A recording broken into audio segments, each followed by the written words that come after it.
Hello, this is the first in a series of strange creature presentations, and I'm Al Fry, and in the next couple of hours we're going to explore some of the larger life forms that are still considered monsters and legends on this unique planet of ours. Now please bear with us if the quality of illustrations isn't high enough for great detail.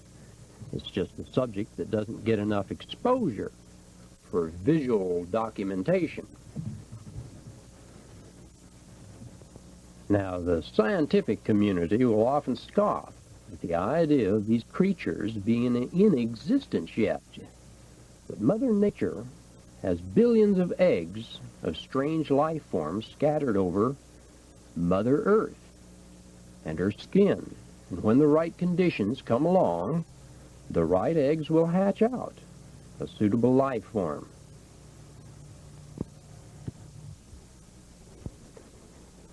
Now, in 1900, an amateur scientist named Andrew Cross startled the scientific world by announcing he had produced life from rocks.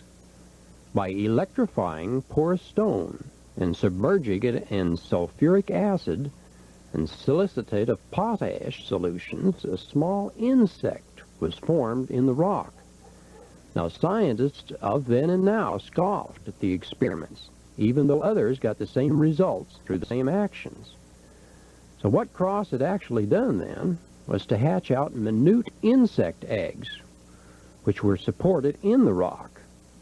And our Earth supports uncountable forms of life hidden away in such eggs that are only hatched when suitable conditions arise.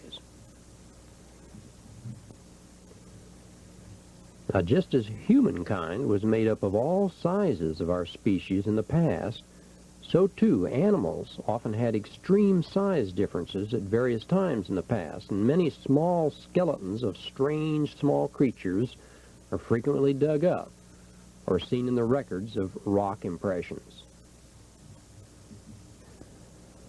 Well, as the climate and nature of Earth changed drastically some 13,000 years ago, what remained of the extremely large and small monsters of the Earth died out for the most part. The spirit matter or antimatter part of these animals had to come back into smaller present species that we recognize today. The giant reptile families of yesterday, or today then the small lizards and such that we see scattered across the globe. And further details of why the climate suddenly changed on this Earth is covered elsewhere. In 1922 Scientific American, it mentions a report of many of these mammoth reptiles still being seen down in South America in the plateau regions, which we see here. Now, even the Indians in our own country tell about their forefathers who built stockades to keep these giant beasts like this at bay. Now, we all know that there were many different varieties of interesting dinosaurs on the planet millions of years ago. A few people realize that many different varieties have been reported in recent years. And, for instance, dinosaurs have been reported in Africa for at least 2 centuries.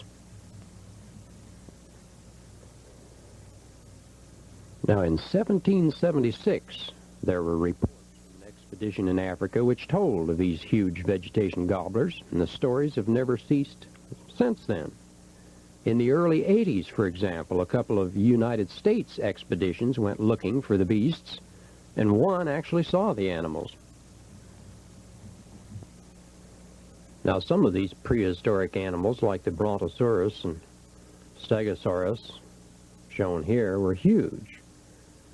North of the Great Pyramid, an ancient day and night boat used by the pharaohs in ceremonial rites was found, and actually the head of a gigantic animal with huge teeth, even larger than these prehistoric animals shown here.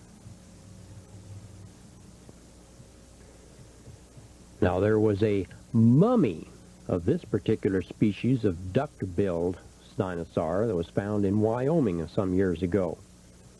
It was acquired by the American Museum of New York. And this, of course, proved that this species was millions of years past the extinction date set by experts.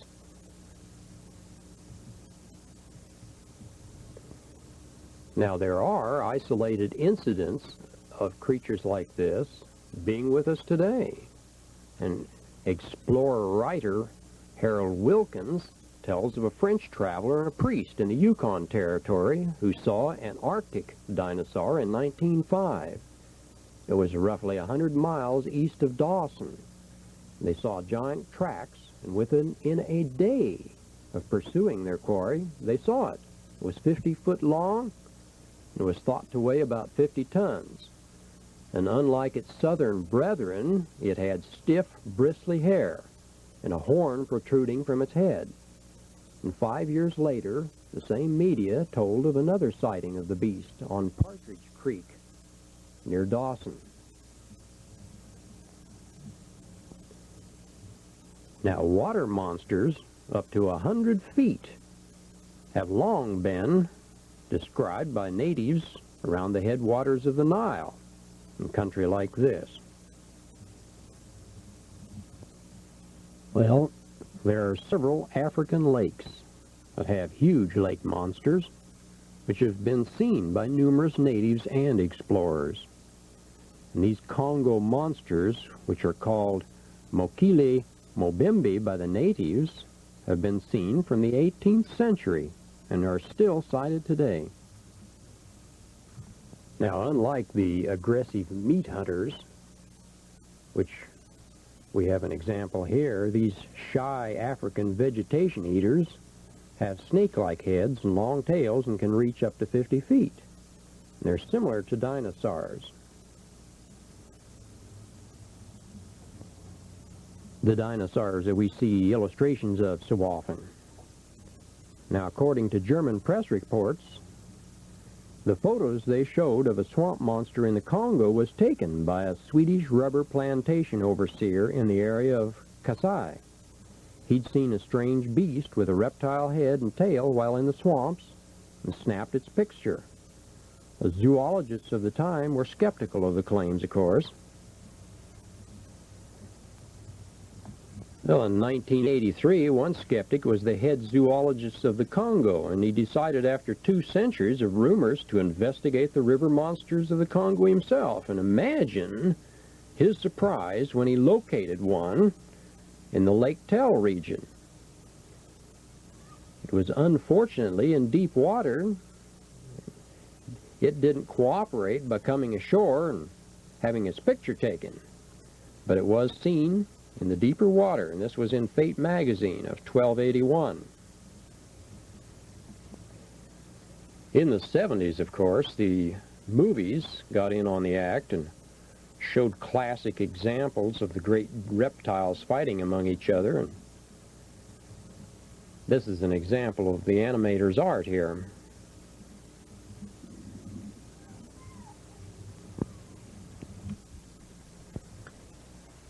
Well, evidently, in the African nation, the gigantic water monsters aren't the only unusual prehistoric monsters that are living there. And in Upper Kenya, even the bravest Maasai warriors will not venture into one area where the Nandi bears live.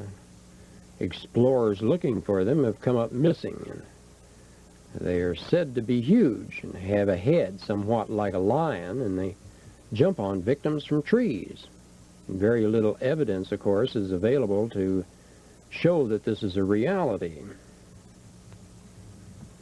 Well, what we do have a little more proof of are the mammoths and mastodons in our recent past.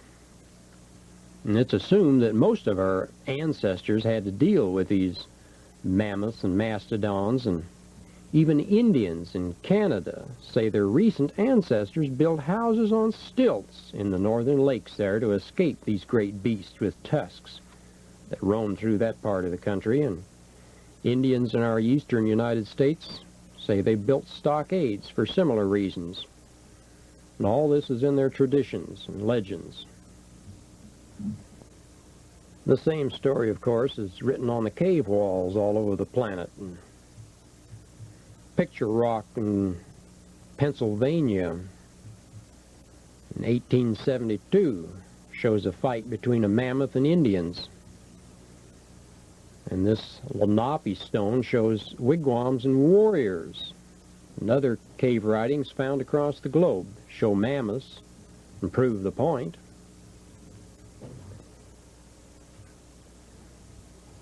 According to an 1873 zoologist journal, a New York reporter interviewed a Russian who had seen 5 mammoths in a remote valley at the headwaters of the Lena River. Now, none were young, and he assumed that the tiny group may die off without replacement stock. Now, in the same year of 1873, the Scientific American told of Russian colonists who found 3 living mastodons in northern Siberia. Now, a few earlier, in 1827, John Rankin wrote of mastodons still living down in South America in the Andes. We all hear of the trapper legends in the northern part of Canada, of course, telling of these signs in an earlier era. Many of these early North American trappers and such cut steaks for frozen mastodons and mammoths and ate them from the frozen creatures that were frozen for goodness knows how long in the ice there. The Indian traditions in the same area tell of caribou and elk that were once gigantic, but evidence is lacking in this. There have been no frozen carcasses to prove the theory, and they may have referred to the mastodons. Well, what we do know is that both mammoths and elephants, the ancient varieties, are described in various North American Indian legends and the legends of people all over the planet in the northern areas. And some of the scientific monthlies, for instance, cover such stories and legends and sightings, actually. 1952 Scientific Monthly is a good example. Considerable evidence points to the fact that while these great beasts were roaming the face of the planet, our relatives and forebears were right there among them. And what about the sea monsters of the world? Whole books could be written on the subject.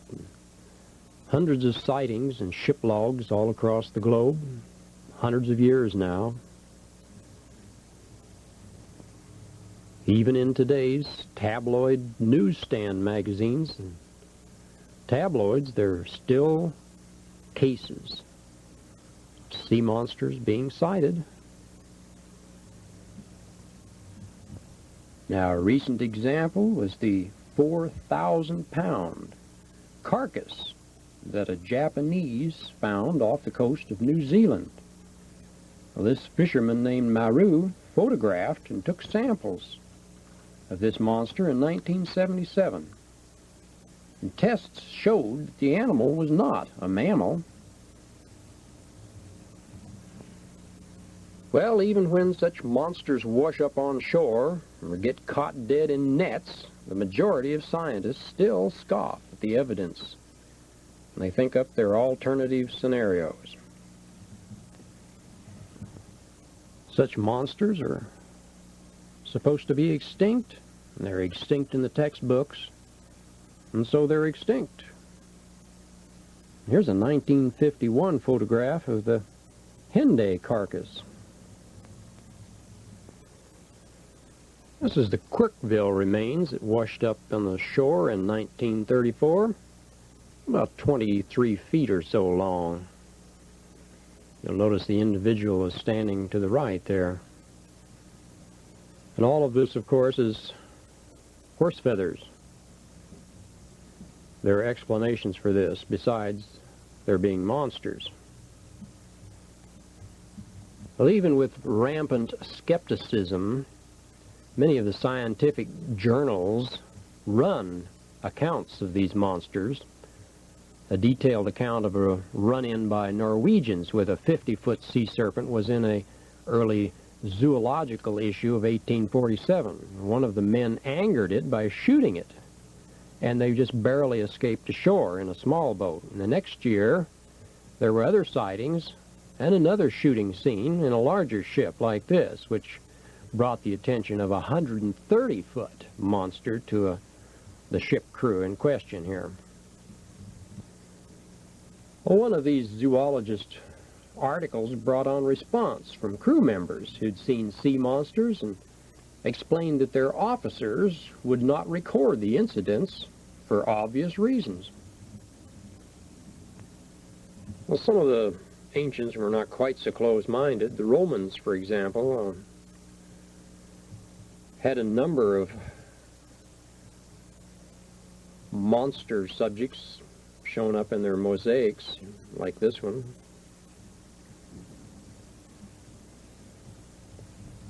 This one is from about the 2nd century A.D. It's called the Beasts of Nodens. The ancient mariners called the giant squids the krakens. In 1861, the French vessel Corvette battled with one of these giant squids, and the squid took many cannonballs and harpoons with very little effect, and was one of several early encounters with these huge squids. Now, typically, shore authorities put it on the books as a mass hallucination. Actually, there are more sightings inland than there are at sea. There are several sea serpents around Chesapeake Bay, for example. It's on the Potomac River, and they've been sighted off and on over the years, and residents say that they're 30 to 40 feet long. In April 1983, one was actually videotaped, according to Fate magazine of 483.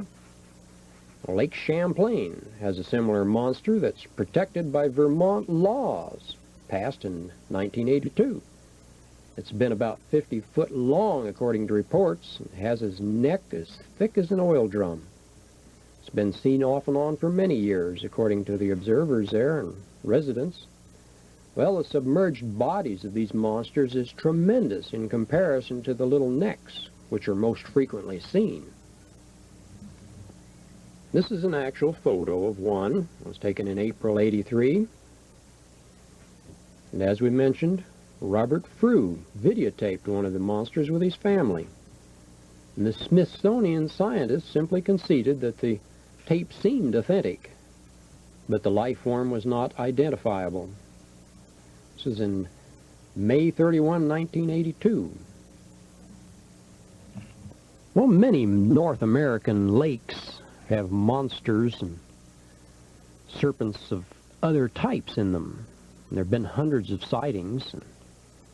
Typical was a 70-foot long snake-like creature sighted and later filmed as it swam under a boat of the filmer, and it was at Okanagan Lake in British Columbia. It was described in a November '78 Smithsonian magazine. But like the plesiosaurs that we spoke of earlier in the Belgian Congo and the inland river lakes of Africa, most of the American varieties and the North American varieties of lake monsters are tame, and relatively few have ever upset boats or fishermen or harmed human beings.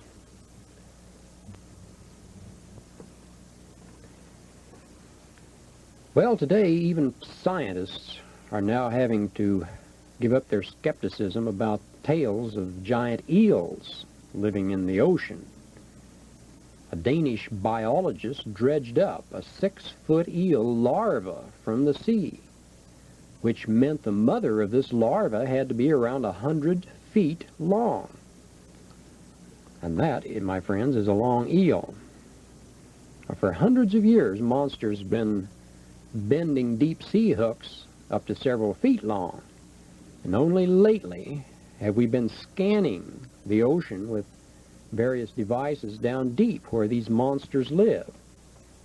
And of course, eyewitnesses have been seeing these monsters for centuries, except there have been no evidences. Well, today such evidence is accumulating. Now, the Deepster is a vessel owned by Westinghouse that was exploring the ocean at 6,000 feet in the San Diego Trough, and suddenly a monster fish confronted it with eyes as big as dinner plates. And there were 2 sightings of this 30-foot monster in the early 80s.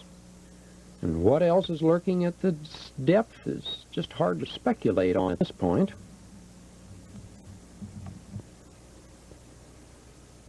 Well, giant land snakes have long been spoken of by natives and explorers in the Latin areas and jungle areas of Africa, and some of them have eaten livestock and humans, if reports are correct.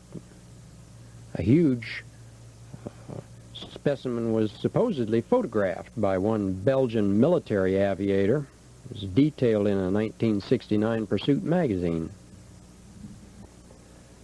In the early 60s, Italian researchers Falchi actually photographed an anaconda that was around 120 feet and weighed a full ton. And it had just eaten 2 calves for lunch, according to the Venezuelan Daily Journal. Well, while the large snakes and water monsters are fairly numerous over the face of the globe, there's one incredible species of ground monster that is truly rare, and it's the huge worms. And in 1878, Nature magazine, there was an article told of giant worms in the highland of certain southern provinces of Brazil. And this Minhacoa has been seen on numerous occasions, and its burrowing trenches were not unusual in the region. And they frequently start burrowing from marshes during the rainy season and excavate inland. Now, their head has a snout somewhat like a pig, and the bodies are armed like the scales of an armadillo of one species, only they're large enough to uproot young trees. An 1878 Nature magazine told of similar underground monsters in Central America. In 1929, an earthworm longer than a man was found, according to collected data by Wilkins, and its eggs were 3 inches long and a greenish translucent color. And of course, in the mines of the world, there are occasionally found a type of armored worm that has a small, tiny body, but it lives hundreds of feet below the surface. And an 1881 Scientific American has an article on this. And other worms are unusual too, and small black snow worms have been described at very high altitudes by many climbers and explorers over the years. Well, in the same areas of the world where the giant monsters and worms and snakes live, there are, of course, the gorillas. And in an early biological journal, a naturalist named Bleckenow told of a giant gorilla killing one of his companions, and it was the head of the Rio Mopan in Yucatan.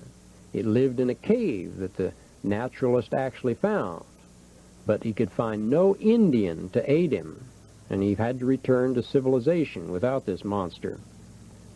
Now, a few years later in the same area, Mayan women were sometimes molested and scared by a gigantic gorilla creature. And in this illustration, it's a little overdone as to size, but there does exist many records of such encounters. Harold Wilkins tells of a true King Kong who attacked and killed a number of cattle near Aldeas on the Rio Araguaia in 1937. It was estimated to be about 12 foot high, and in a few nights of raids, the whole village deserted the area. Well, Spanish records tell of children who were a cross between Central American apes and native women, and these children were hairy and animal-like, could not speak. And this is in the Spanish records. And at the turn of the century, Wilkins met an Irishman who told of shooting an 8-foot ape who was charging him. Another Latin species that was unusual was seen around 1577 by Jean Lirius, and he was with an admiral on an island in the Bay of Rio de Janeiro when they ran into a huge lizard that was bigger than they were. And after looking each other over, both parties separated peacefully, from the accounts that were made later.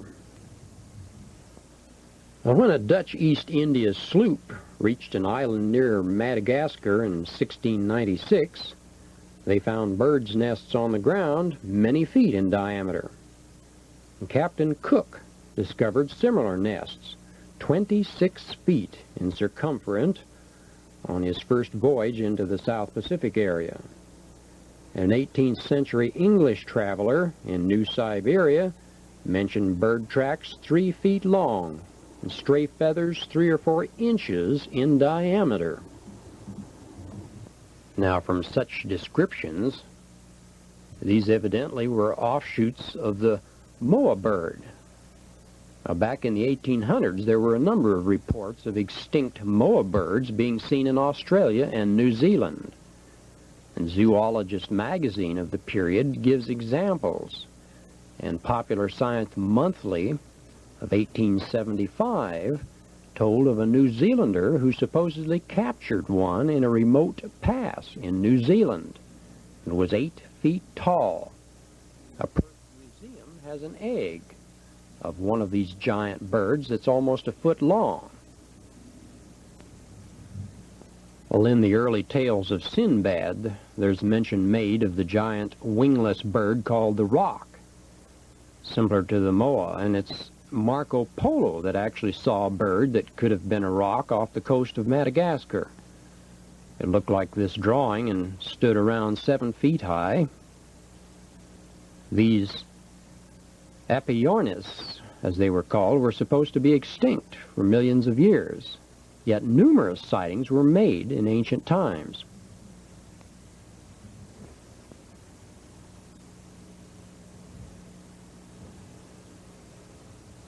Well, in the Illustrated London News of February 9th in 1856, it was told of finding a huge goose-like monster while a couple of miners were excavating a railroad tunnel.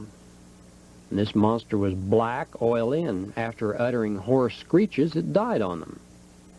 Experts said it belonged to the genus Petrodactylus anus, pterodactyl family. It was blasted from a million-year-old rock, and no one had the slightest clue of how it could have hibernated that long. But obviously there were other unhatched creatures that could follow its example across the globe, as we pointed out before. And some other monster birds of this type have been known in the lore of explorers and natives in the very remote regions of this planet. According to a newspaper account of April 1890, a couple of cowboys ran into a huge bird-like creature in the barren desert regions near Tombstone, and after shooting it with their rifles, they cleaned the body and claimed it was 92 foot long, and had bat-like wings that were 160 foot long, and they arrived with some of the bird, tip of the wing and such, as proof in Tucson, Arizona. And the Tombstone, Arizona paper at the time mentioned all of this going on, and they were trying to form a group to go out and find the carcass and bring it back as proof. And no one knows what happened. Lake Elizabeth, California, evidently had a similar huge bird.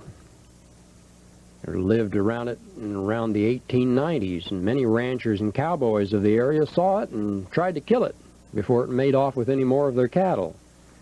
One rancher in the area sold out in 1883 when he encountered it, and it kept running off with his cattle, and the next ranch buyer evidently shot it from very close quarters, and he described it as about 45 foot long with enormous wings and body and several pairs of legs. Over the years, there have been many, many more sightings of huge birds in the East Coast. This is a photo of a huge unidentified bird that was seen dozens of times in an area north of Springfield, Illinois.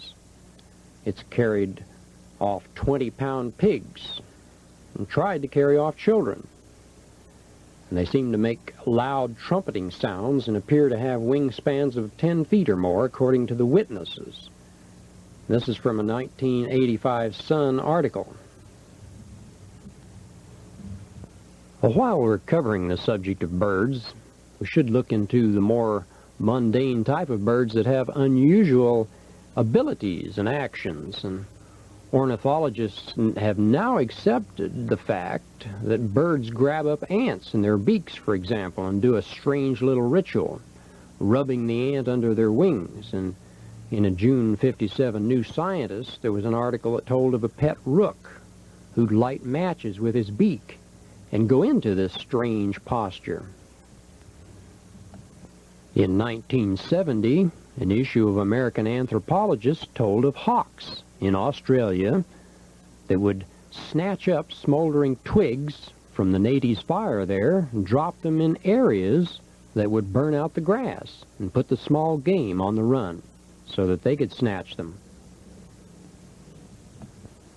Crows are especially noted for adapting to civilized areas and using crude survival logic instinct, and a 1950 Nature magazine told of hundreds of cases of birds opening paper milk bottle lids for the period and to dine on the milk in the porches and things there. And a Native magazine of 1933 told of crows building nests reinforced with barbed wire and baling wire.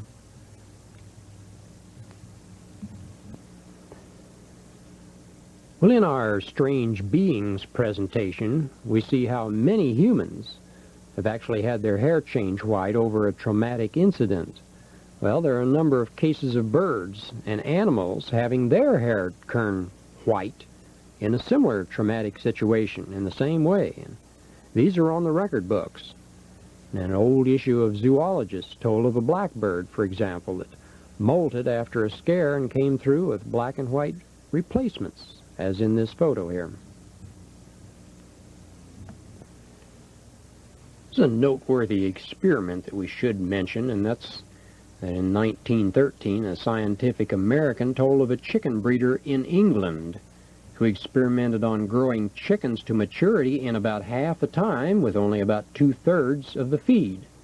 And his secret lay in running high-frequency electricity through grid wires all around the chickens where they lived. And the chickens were kept charged up to the point that a little static spark would actually jump from their beaks when they were grounded.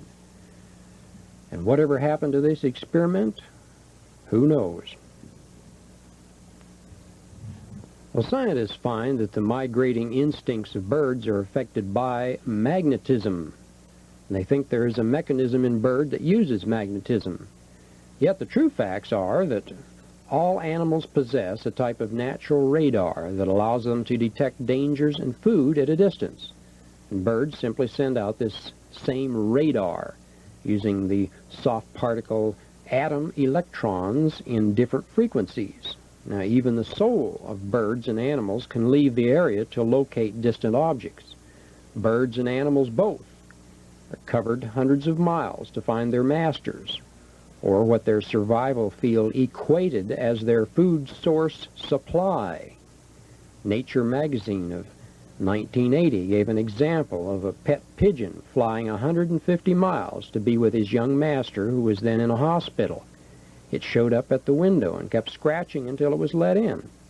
And later we'll cover other examples of our unique radar system in other presentations. Birds that live in caves, like oil birds, have additional sonar that works better in dark cavern-like areas.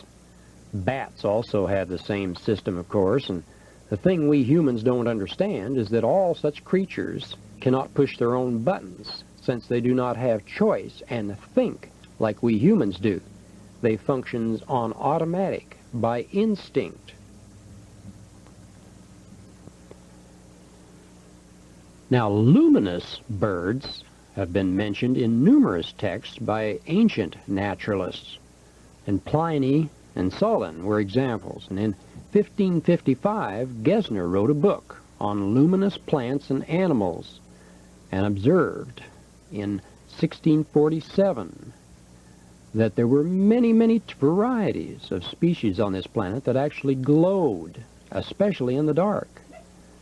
And Bartholin wrote another volume on the subject telling of cocks, hens, and other fowl that were remarkable for their luminescence. Barn owls seem particularly prone to luminescence, and Science Newsletter of 1947 covered the subject in depth, and according to a British bird journal, several luminescent owls were discovered in 1907, and it was suspected that they had their feathers contaminated by luminous tree bacteria growing in their tree nests. There's a bird called the cigana in lower Amazon regions that has 4 feet at its birth, and as it grows up, the forward feet develop into wings, and the bird resembles a pheasant. And this bird is covered in an 1884 English Mechanic magazine. Well, we all have heard talking parrots and such, but did you know birds learn their particular songs from their parents and others of their species?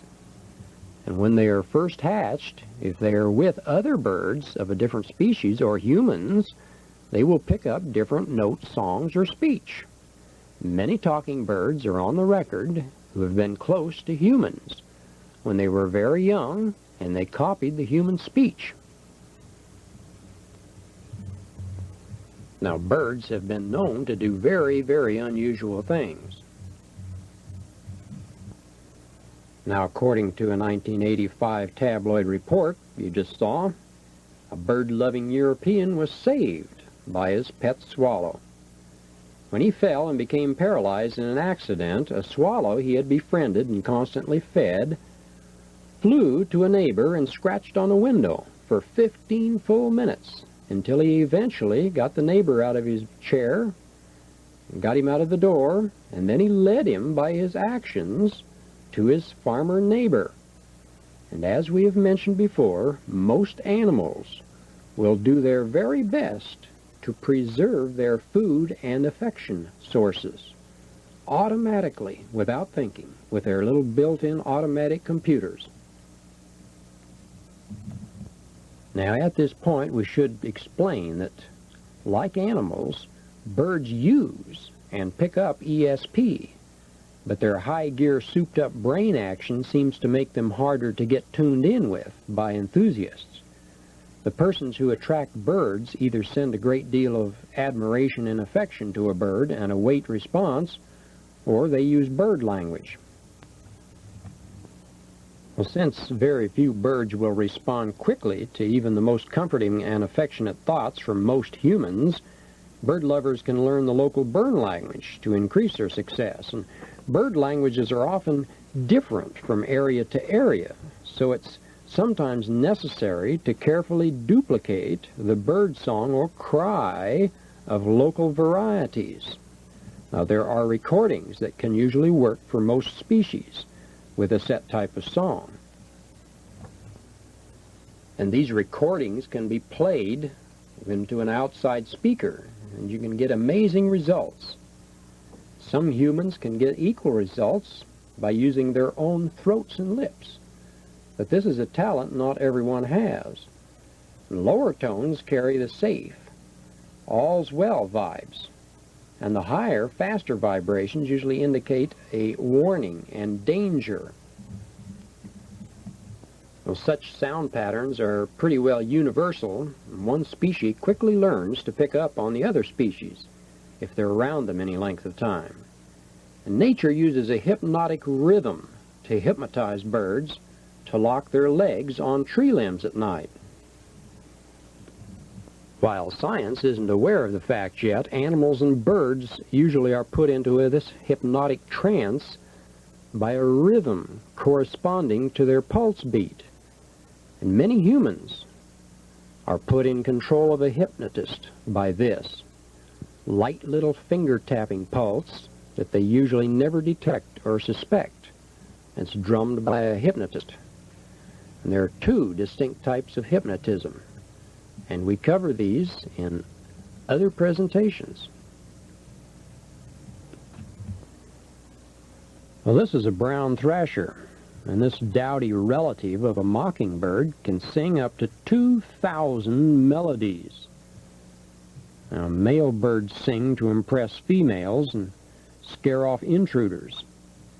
And in different areas, they produce different singing dialects. Tests have shown a pattern more complex tunes produce healthier species, healthier young. So the better singers are always adopted by the females. Well, many Indian tribes had bat people legends, which mentioned night beings who could draw on the vital power and blood of people. At least some of these traditions probably sprang from the shaman magic of sending animal forms mentally to draw energy from people and communicate.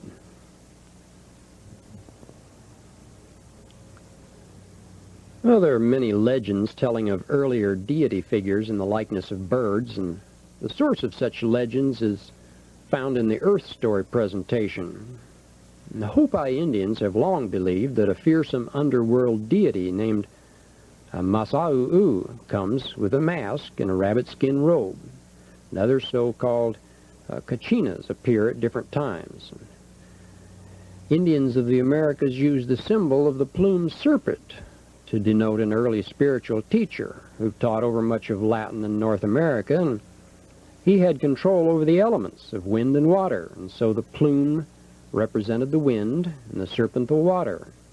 And his battle with the negative condor and weather conditions made him legendary, the thunderbird being a part of this tradition, and it's told of in many Indian legends, and we touch on this elsewhere. Indian shamans, of course, have been known to create mental animal mock-ups or wraith forms to carry out certain activities, like become animals, and the animals actually have been known to harm persons with fear from the negative shaman, and this ability is touched on elsewhere also. Well, while we're touching on the Indian traditions here, I suppose we should go a little further in the bird lore. The Indian traditions, of course, tell of many giant birds that made life exciting for them.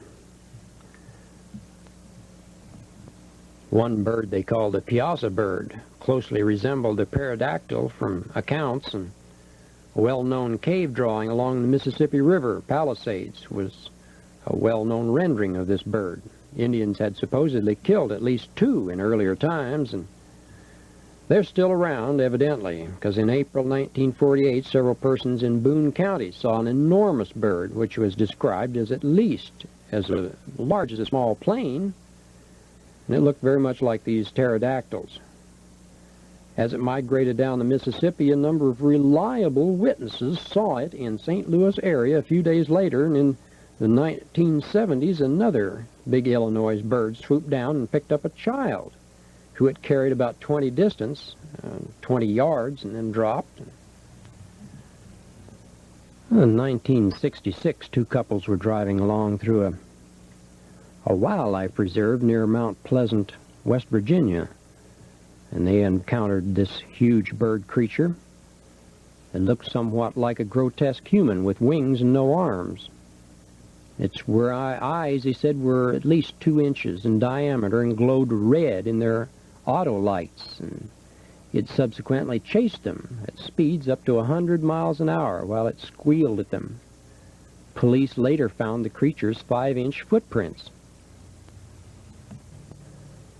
In the Sauerland Mountains north of Hopewell, New Jersey, there have been a number of encounters with strange half-beast, half-man monsters.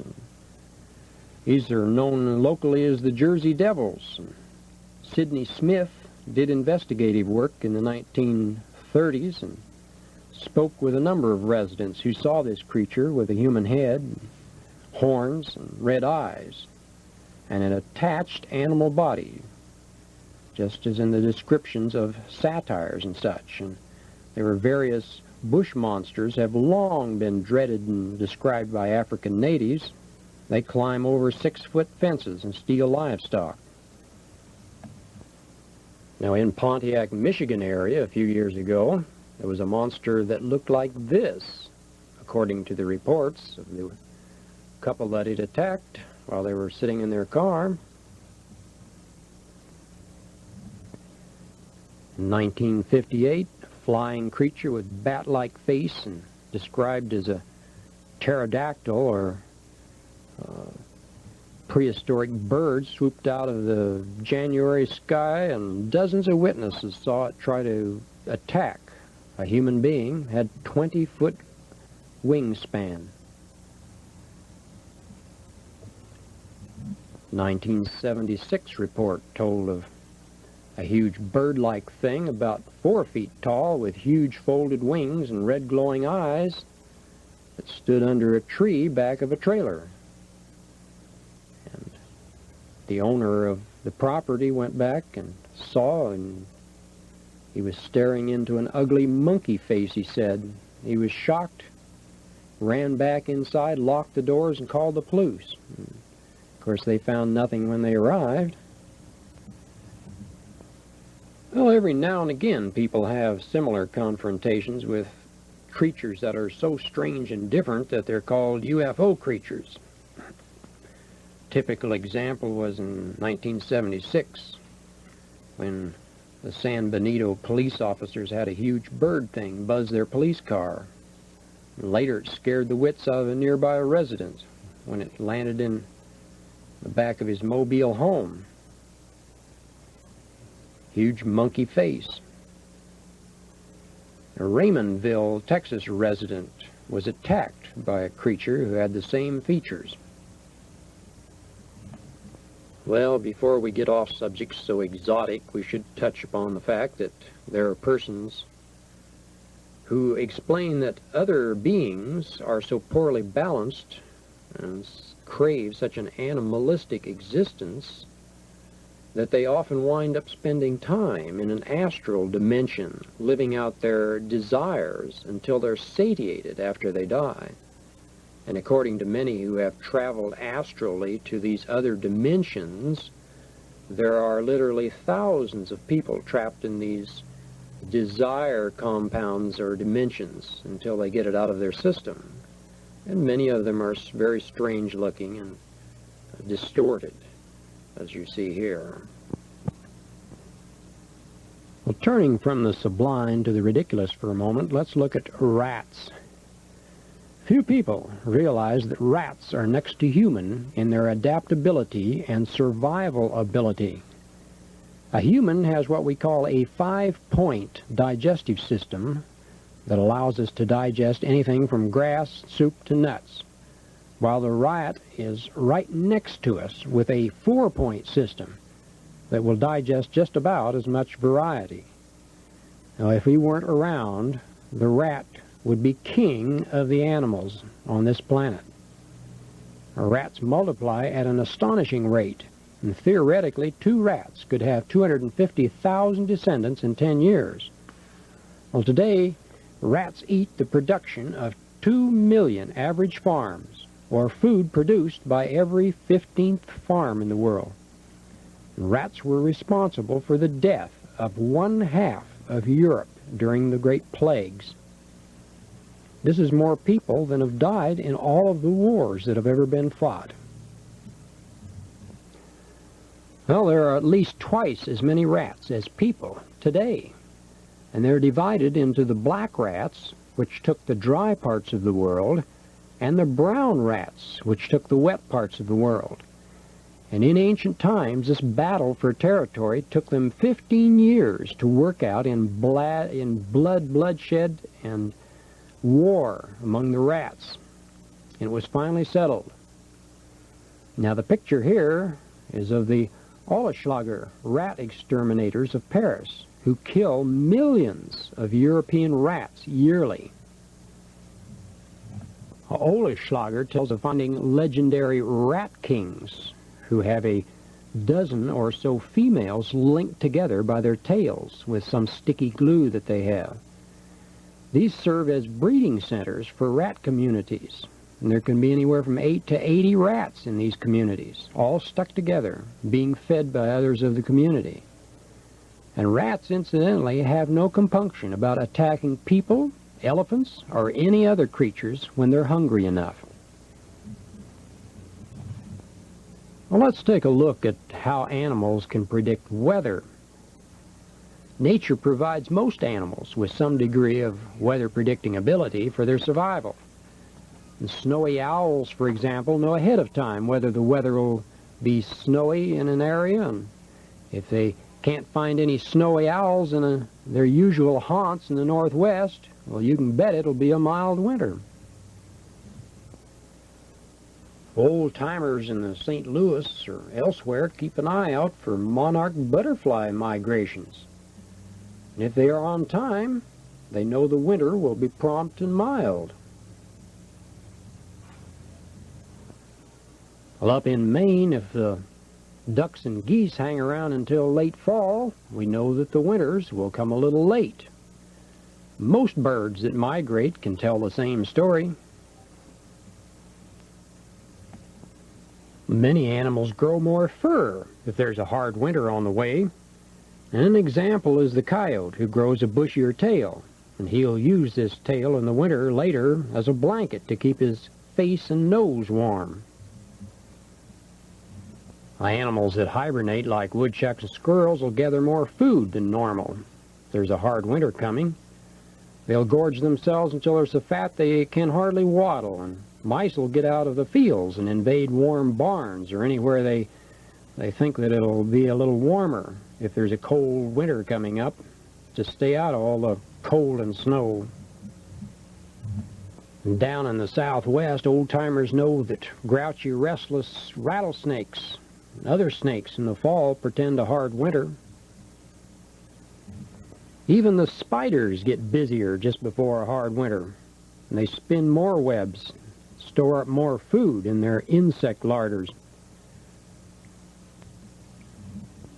Before a hard winter, queen bees lay more eggs and the workers collect more honey. The woodpeckers more or less stay by themselves and don't even stick with their mate that much unless there's a hard winter coming. And then they start living together to keep warmth in their hole, I suppose. A long-range weather prediction isn't the animal's only specialty. The next time you see a horse out frisking around in the pasture, cavorting around, you'll probably see rain within a day. So keep your eyes open, and you may pick up on nature's little weather forecasters. The next time you see your favorite squirrel putting away more nuts and food, you'll know what's coming up.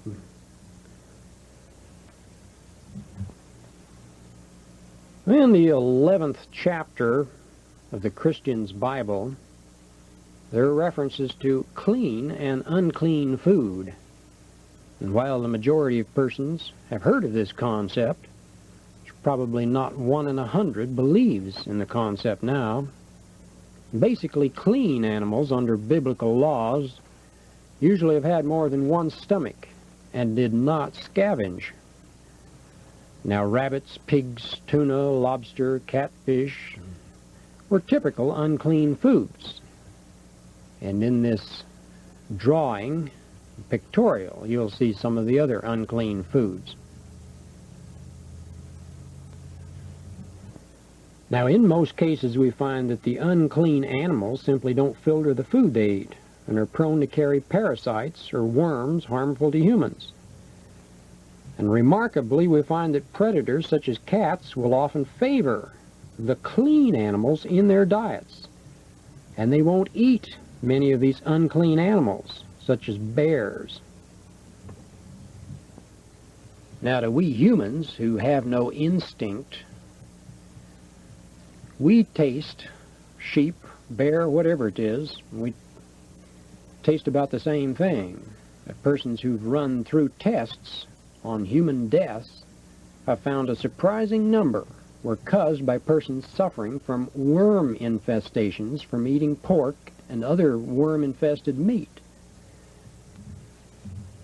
Well, how many other illnesses and death result from eating other unclean food would probably be equally startling to persons who find the subject ridiculous. The nature or natural tribes in remote areas of the world usually have instinct enough to stay away from unclean food. And one article in a 1945 issue of Nature showed hornets won't even eat many unclean foods and meats. They would repeatedly shun the unclean meat, and especially from birds, many types of unclean birds. Now, deer, of course, are clean. And cows are clean. Most beef animals are clean. Grasshoppers are clean. Grasshoppers, of course, are used by many, many natives all over the world. Were used by many of the tribes in the desert back in the times of Moses. Any species of grasshopper that we have in this area of the world, of course, aren't big enough to bother with, usually, but in other areas of the world, the grasshoppers and locusts are often much larger. And this is one of the large species that is of actual large enough to catch a mouse, as this picture shows. Now, there are certain bodybuilders that explain that they cannot gain weight or it will lose strength if they eat unclean food like pork, which is so popular in the United States. And Moses was not a stupid person. And for some reason or another, many of the unclean foods are evidently deleterious to the human system. And we may not know, according to our science, the reasons for this yet, but there are evidently reasons beyond the infections and the carryover of worms infestations in the meat, trichinosis and such. There are evidently reasons beyond this that we do not understand yet. And we do have more information on this subject. And most of it is in the Bible. Well, mention of the unicorn has been made from the earliest times, and it's mentioned in the Bible by authors like Pliny and various later historians. Usual description resembled a horse with a single horn in the center of the skull. Yet in the early times there was one skull that was sent to royalty in Quedlinburg that had a horn many feet in length and was attached to the skull. Accounts from Africa indicate there were a number of unicorns there until the 1800s. Natives prized them for their hides and meat. And in an 1848 Scientific American, several African specimens actually got to England. According to another mid-1800s report, there were sightings in what is now Massachusetts area in earlier times. An English sailor, for example, told of a horse-like creature with a foot-long horn growing from the forehead in the 1560s. A French explorer, Bernard de la Harpe, wrote in 1719 that he'd seen unicorns in what is now the Louisiana Territory around the Red River. He said they were all about the size of a horse, had reddish long hair, and a half-a-foot horn in the middle of their forehead. Well, de la Harpe mentioned that the Indians hunted and ate them, and the meat was very palatable. And it's thought that that's probably one of the problems that erased the unicorn from the American continent. Well, not surprisingly enough, there are quite a few four-legged animals that occasionally show genetic throwbacks to a time when there were more of their forebears growing single horns for protection. And this goat is an example from Northern California. Many persons wonder how animals communicate, and we'll cover this subject here. Hundreds of persons in this part of the world have the ability to mentally communicate with animals. And many of these persons have come out with books on their experiences, and many more, though, prefer to keep their abilities to themselves because persons without this ability are often skeptical and unkind in their reactions. This is animal trainer Barbara Woodhouse, and she's the author of Talking to Animals. And she and many other persons in this field have added invaluable insight to speaking with animals, and this insight goes far beyond what the scientists are now aware of.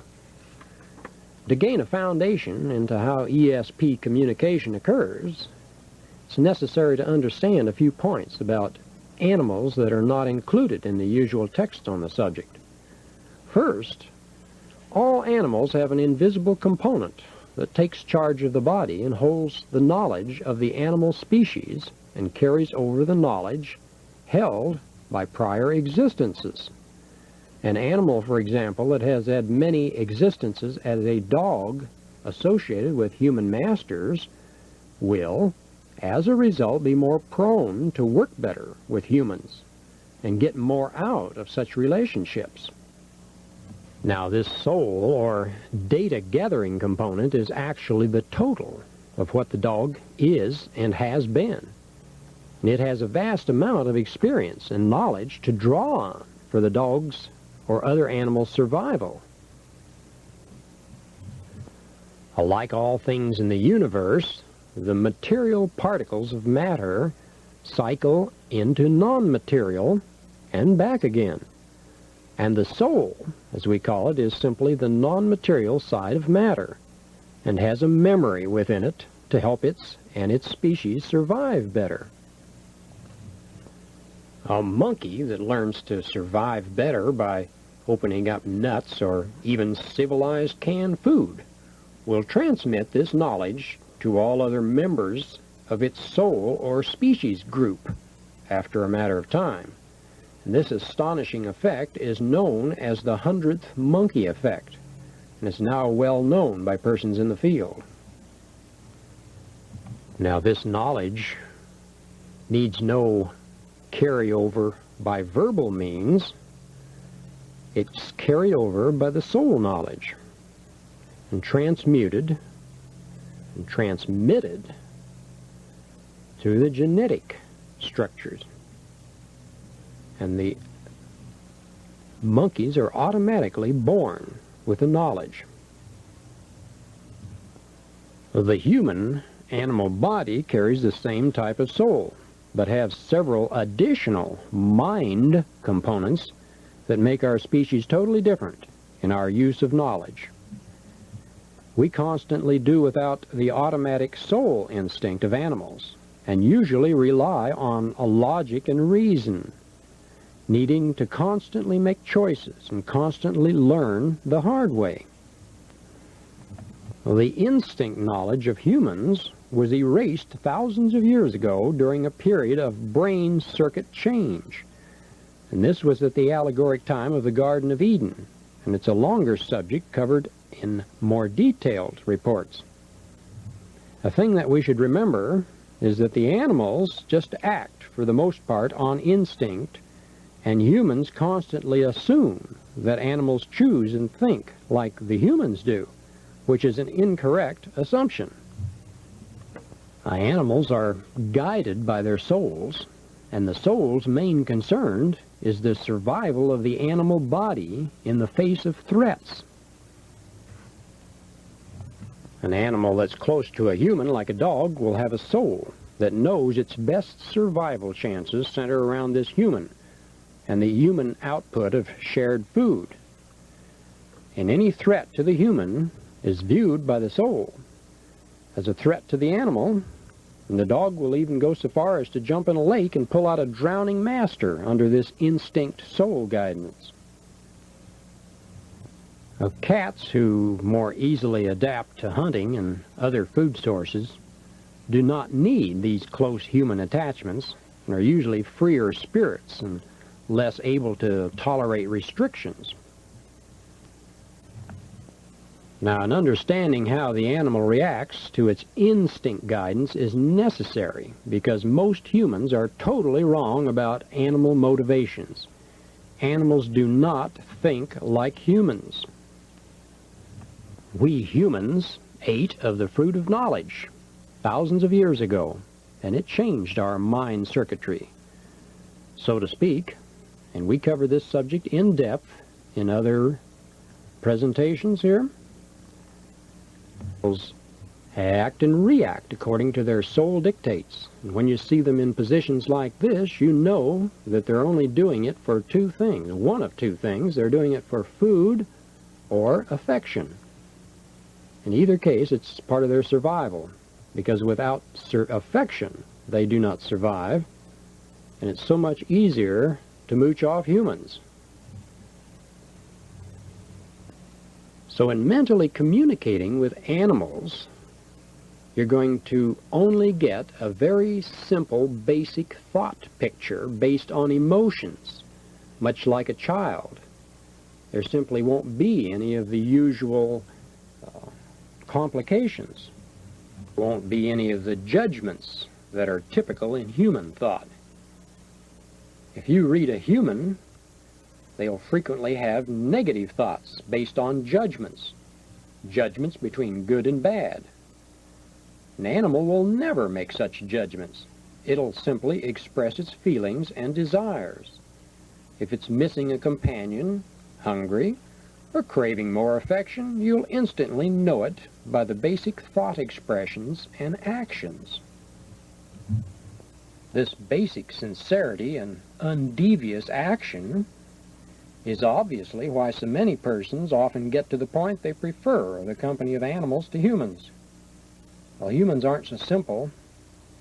They're very complex and hard to understand and deal with, and half of the humans around are frequently using facades and acting in ways different than they're speaking. It's very confusing. Is it any wonder then that simplistic animals with their concentration on fun and affection are so popular with persons who can't get much communication or fun and affection from other humans? Well, what helps a great deal in an animal-human relationship is when a human can start to unhook some of their warped mind circuits and get into the simple, basic brain-body relationships that cut out all this mind nonsense that's usual. Become as little children. When a human can stop playing mind games and setting up false values and walls, then it gets easier and easier to use telepathy with animals. Telepathy is the universal language, and it's used between virtually all species except man. And any animal that is in a pleasurable brain dwell and has no predators around to keep its thoughts away from pleasure will be able to send and receive the thoughts of other animals around it. The little cries and vocal communications are only automatically brought on to accent the nonverbal communications or to gain instant attention in the face of danger. Now, animals cry out to get help, and not because they're in acute pain. Animals usually have a completely different pain threshold than humans do. Animals can be wounded or diseased and feel little or no pain. Now, humans with less pain tolerance are always assuming animals hurt and are suffering. Yet when they confront the battered dog, which should be in agony, the dog will wag his tail and show signs of complete absence of pain if there's any affection at all going back and forth. Now, we humans equate affection with love, and yet to most degree they're not the same at all, and there are at least 5 different types of love, and affection is actually a wavelength. And we go into this in other presentations. And with affection, miracles can occur and pain can be eliminated. And science had known nothing about pain thresholds and actions until the early 1960s. And in the future, there will be some surprising discoveries to prove the points we've just gone across here to the skeptical. And even now, we know that many humans feel very little pain compared to other humans. Now, one of the first prerequisites for talking with animals and using ESP is this total commitment to staying in a good, positive mind frame and using affection. We must appreciate and love life forms around us and stay pleasurable if we're ever going to retain these vibrates required for ESP and the communication with these life forms. By recognizing animals as beings and soul bearers who are part of the same creative principles as ourselves, we can tap the same communication bands. Now, most of the noted persons who can pick up other animals' thoughts and have written books on the subject and such are spiritual, loving persons who seldom have gotten too entrenched in the rat race. J. Allen Boone is a good example. He's a well-known psychic who wrote a book on animal communication back in the 50s. And he discovered that a famous German shepherd under his care was not easily dominated and put under control when there were no good reasons for it. Later, he formed a mental communication with Strongheart that changed his life and views, and Kinship with All Life is an excellent book that describes Boone's first experiences and is very uplifting. Fred Kimball was another individual that publicly admitted talking to animals and became quite well known for teaching others this same ability. Beatrice Lydecker was another Californian shown here that became an expert in the field and wrote What the Animals Tell Me. She treated hundreds of animals that had emotional problems from needs their owners didn't recognize. She would mentally ask the animals why they were unhappy, and the animals could and did usually respond immediately and accurately. And soon she was working with many vets who found she could unravel difficult cases that were far beyond their scope. And both she and Fred Kimball were generally psychic, and this greatly added to their ability to see into a sick animal body problem. Now, in cases of this psychic ability, it's simply a case of a human soul being able to send out a radar type of energy to look over another object or to talk to another soul. And this soul-to-soul communication is simply a little higher step in human ESP, and is a subject covered elsewhere. Now, the soul communication can confuse the understanding in normal ESP to some degree. Normally, for example, animals could care less about time, amounts, numbers, and such. And when some trainers and psychics get animals to count or give answers relating to numbers, then it is usually not the animal giving the answers through thought. It is simply a case of the animal coming up with a trainer's thoughts or requirements. Now, this is a very subtle or deceptive concept that even psychics usually don't recognize. And if people act and move around a time schedule, animals will simply react to the human schedule, not the time concept itself. Keep this in mind now. This knowledge could keep you from being deceived about animals knowing what they don't know in the future. Well, animals are far ahead of humans in their ability to enjoy the little things in life, and humans are brainwashed into cutting off their emotions and slowly losing their fun and joy in living. And Beatrice Lydecker shown here, has learned to communicate because she can go back to a childlike state in the mental frame that is very simple, simplistic. And she can enjoy her animals, and they enjoy her, and they're on the same wavelength and tuned into each other. And it's just as simple as that. Well, animals can enjoy these small, constant pleasures and natural activities that are without cost. And here Lydecker works with a sick parrot. It has throat problems, hasn't been relieved of emotions enough. She quickly finds out the problem by communication.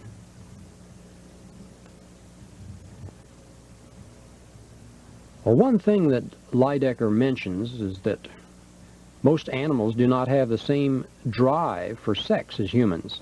And since it's the human minds that are tied in with sex, pleasure, and memories, and the animals do not have minds, this is easy to figure out. Animals only have a drive toward sex the same way they have a drive toward food when the right time comes. Cyclic. Beatrice Lydecker estimated that 90% of the animals she asked about it said they didn't want litters and babies, and it's just that they came along, and they didn't understand why. Animals, she also explained, will frequently ride each other in a display of dominance, not in sex drive. Now, after speaking with hundreds and even thousands of animals, she has this to say about spaying and neutering. She says it's most beneficial to them, and it causes no harm or difficulty whatsoever.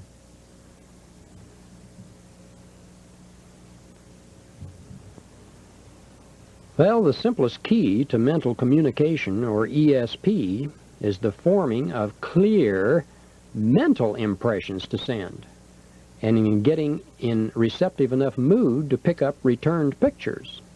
Humans who say one thing and often picture another often have trouble sending out clear mental images.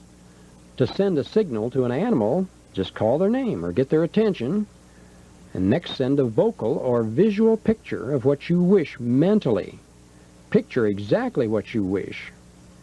Keep it simple, and since animals can't conceive of negative, mind-oriented concepts, leave out all the don'ts and can'ts. Just keep it simple. Now, you can send these messages to animals or humans any place you're at, in any condition. And it's very simple if you can stay relaxed and keep this clear mental picture. Well, visualize the dog getting your affection in an area away from a taboo area if you want a dog to go outside and piddle outside. Receiving answers now is harder because the mind simply can't relax very long. It takes a blank receptive state. You can mentally probe the animal and try to interpret the animal's feelings and thoughts, and you won't be fooled. And keeping your thought about yourself free of your picture, you can't think of yourself at the same time. You have to think of the animal. Now, the mind will fill in a lot of its usual deductions, guesses, and yet after practice, you'll get the animal's unique feelings if you keep practicing. Now, of course, most people have been brainwashed by their mummies and daddies into fearing various animals, and anybody who fears animals will often send out a clear picture of themselves getting bitten or hurt by the animals. And this, of course, is what the animal is getting in their heads as a picture. And it's what they sometimes do, unless they're trained not to.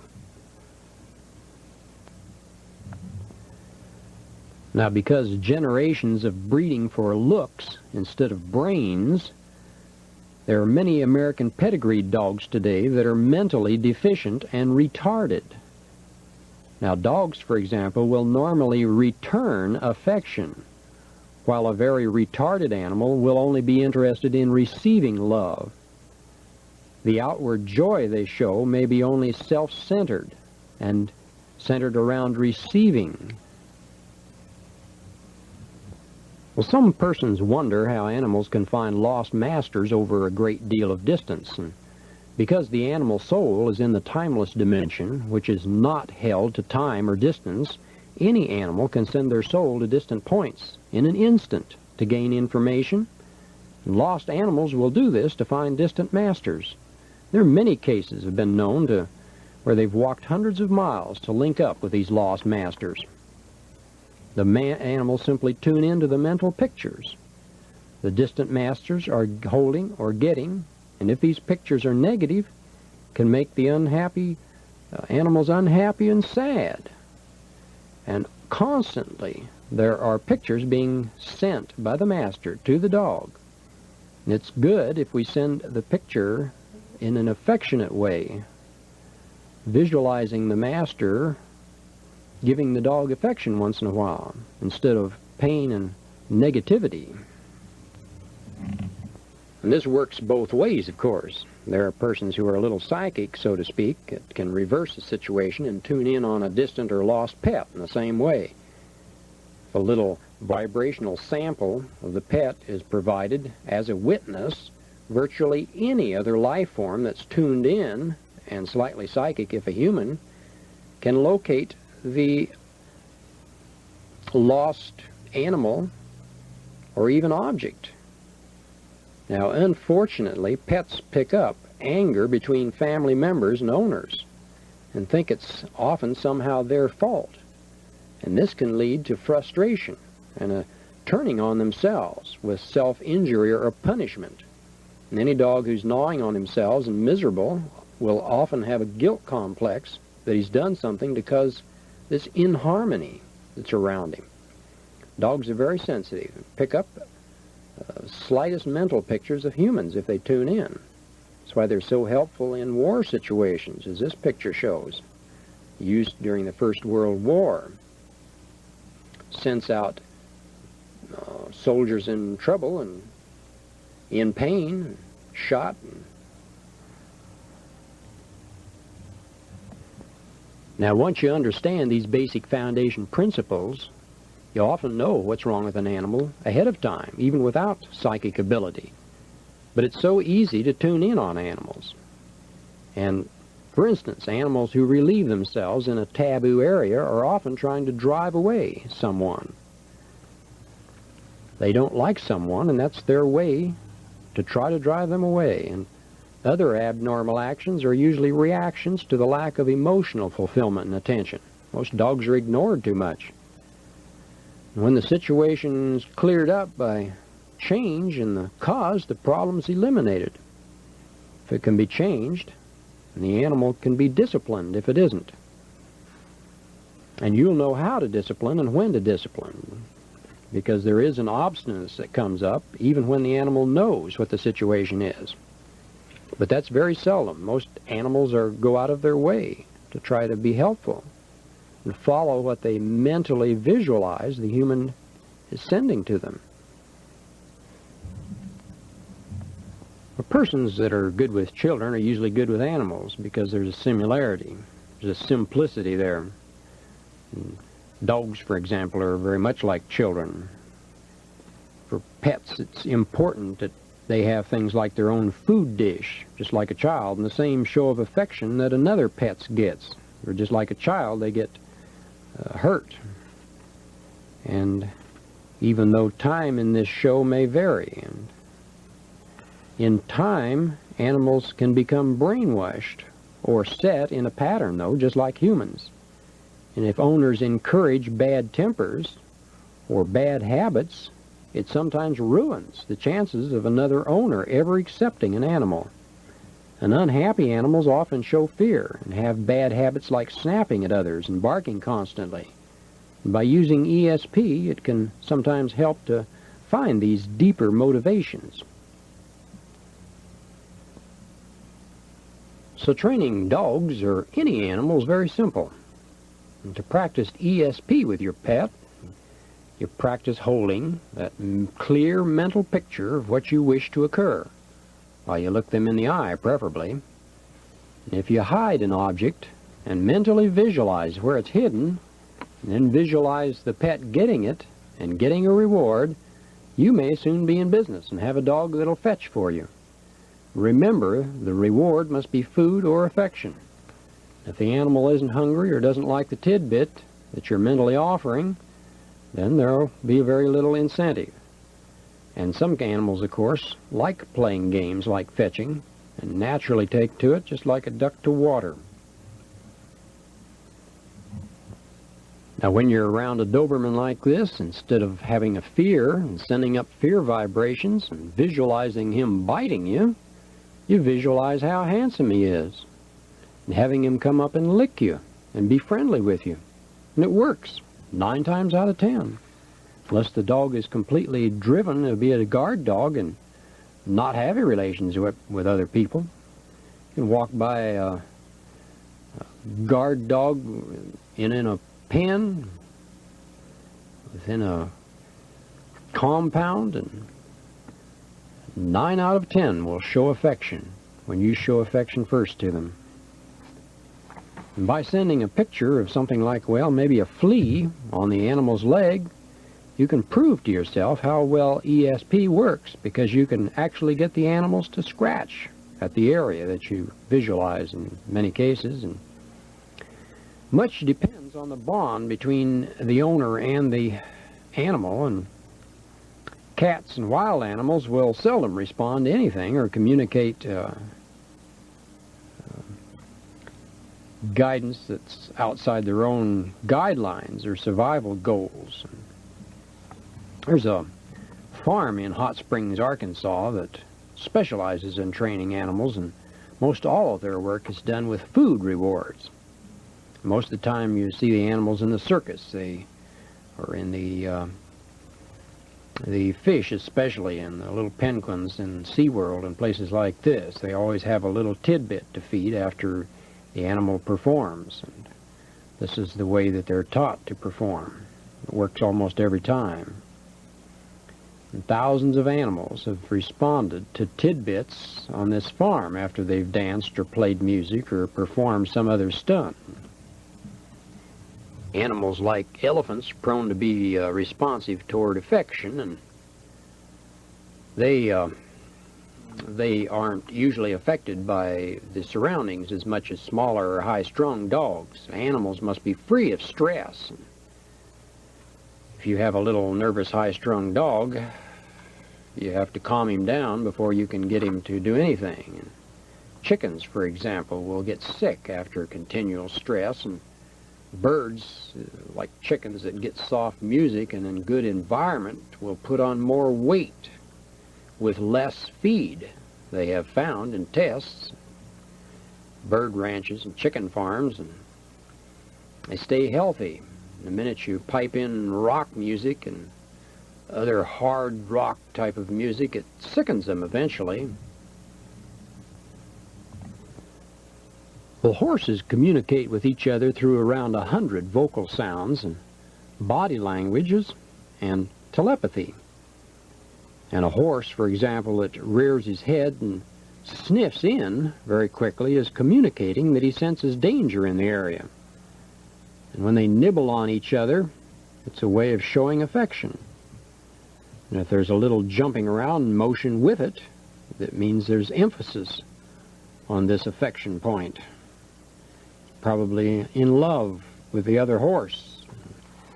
To indicate they want you to leave, a horse will usually kick their right front foot backwards. And there's a high-pitched whinny, of course, that we've all heard, which is a request for food. And to say hello to a horse family, and many other four-footed animals, you approach them with your hands behind your back and blowing gently through your nose, like you're sniffing. And this works 9 out of 10 times for the horse family. Don't do it with dogs. You'll insult them. Now, there are a number of racetrack bettors that have learned these little secret codes that horses use to communicate with each other, and they regularly win at the track using this information. And Henry Blake, the gentleman we saw with the 3 horses just prior to this view, is a person that has a book out on the subject of horse language. Well, many animals and species, like the dolphins, rely more on intensity of expressions and sequence in sound than in vowel sounds, as we humans relate to. Dogs usually have a little ritual that they go through. They sniff and wag their tails if the meeting's friendly, and cats, on the other hand, wag their tail when they're showing anger. Most animals quickly learn that coming up to a human with some nuzzling and rubbing will get them a handout. Many of us don't realize that there are many species that will instinctively refrain from hurting other members of their own species. They'll even share their own food. And the only reason that most animals fight or kill is to protect their tribe or eat when they're hungry. And when wounded, other whales, dolphins, elephants, monkeys, and such will usually help their wounded kin or own kind. Now, we previously mentioned Barbara Woodhouse. She's trained over 14,000 dogs, usually does so in less than a few minutes. She said she had less than half a dozen failures, and all of them were due to the idiocy level of the flunkouts. Here she has a dog that's pouring flakes in a bowl of water. She visualizes the dog taking the pipe and filling it with water and blowing. And this is the amazing result. And the dog enjoys it. Barbara Woodhouse is one of the few psychics in this field that explains and is well aware that the soul of an animal continues in the body of a later animal. Dog to dog, so to speak. Animal reincarnation, if you would. Now, Barbara Woodhouse here occasionally finds pets who die, and the soul enters the body of another pet in the same general area a few weeks or a few months later. And this doesn't happen very often, but it has occurred. Now, occasionally, there are very, very unusual situations like this where ghost pets, ghost animals will supposedly save their owners. And in situations like this, it is the person's own soul that takes the kinetic energy and saves them, and it gives them the impression that it is an animal, which it can do, because our sensing receptors are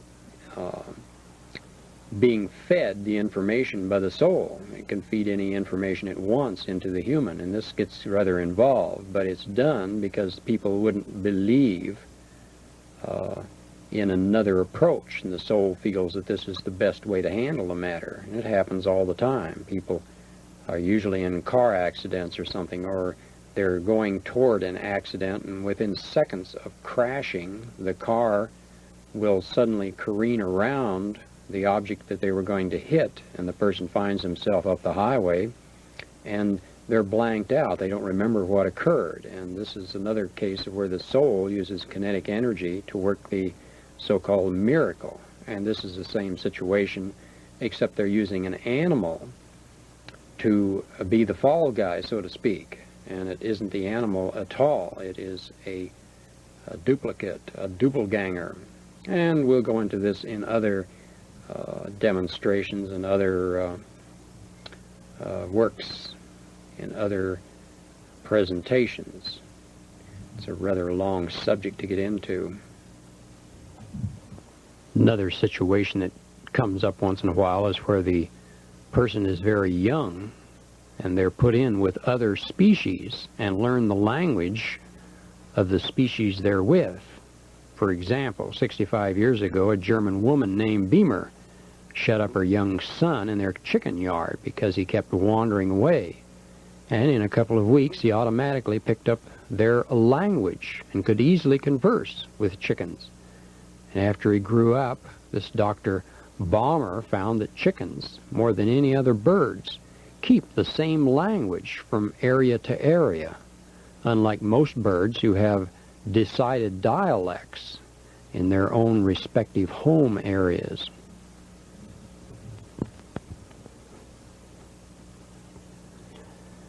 Well, about as far back as recorded history, there's been a fascination with dolphins.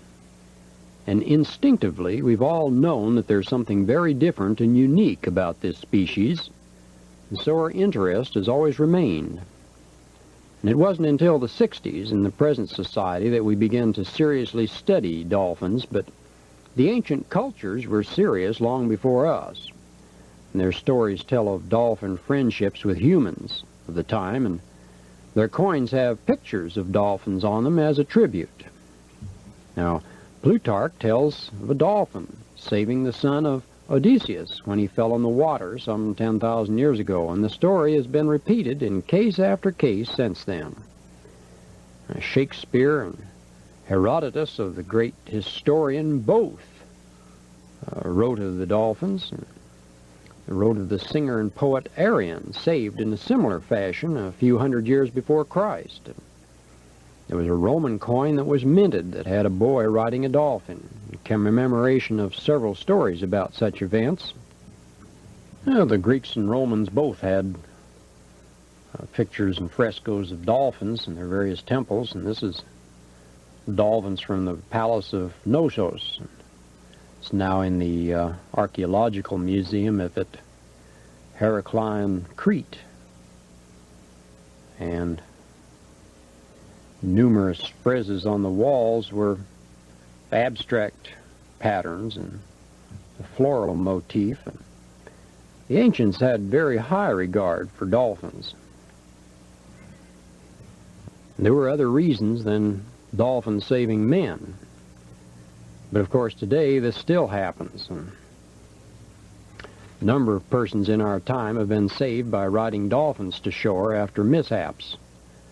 Not only have dolphins pushed drowning humans ashore, they've been seen to chase sharks away from stranded humans adrift. And they frequently help each other when there's danger. And being it is their nature to protect their breathing young, to get air, it's only a step further to aiding drowned humans to get air when they're in trouble.